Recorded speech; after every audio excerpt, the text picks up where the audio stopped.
They were the two greatest powers the world had ever known, locked in a brutal, makeshift prison.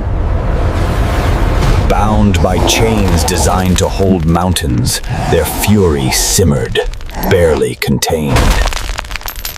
But the generals knew, you can chain a beast, but you can never truly break a titan. The final act was about to drop. The world held its breath. General Thompson had seen the damage they caused, the cities they'd leveled. He knew containment was temporary. His orders were simple. End the threat now. Execute standard tactical override. Secure the canyon perimeter immediately. The signal dropped. The world held its breath, unaware that chaos was about to erupt. The initial barrage was deafening. The roar of missiles filled the air. The military's precision was undeniable, each projectile a harbinger of destruction. But their target was not just a wall. It was a living embodiment of defiance. This was their last chance to negotiate with fear. But fire only fueled their rage. For a moment, the world fell silent. Then, a sound that defied all engineering. Hulk needed 1 second of impossible strength, and the chains simply failed. His fury was unbound. And what happened next would change everything. Now, it was Kong's turn to claim his liberty, but with a different kind of power.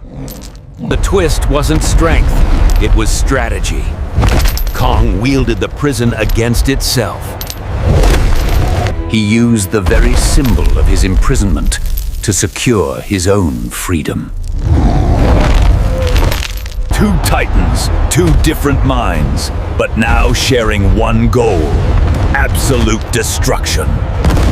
But the military had a secret weapon, something they hadn't deployed yet, waiting for this very moment. This was the line they wouldn't cross. The military's ultimate countermeasure. A weapon designed not for containment, but for extinction. The air grew thick. For the first time, the Titans stood still, understanding the lethal gravity. This was the final countdown. Before it fired, they had one last, desperate chance. It was an unscripted moment of unity.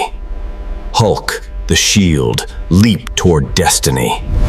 Kong, the battering ram, launched a weapon of his own, aimed at the heart of the threat. The weapon fired, but it was too late.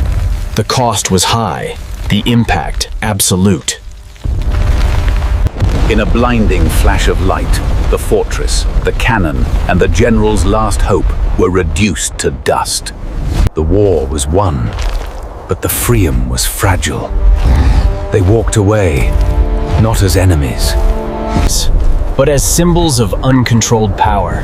The real story isn't about the fight, it's about what happens now, what threat awaits them.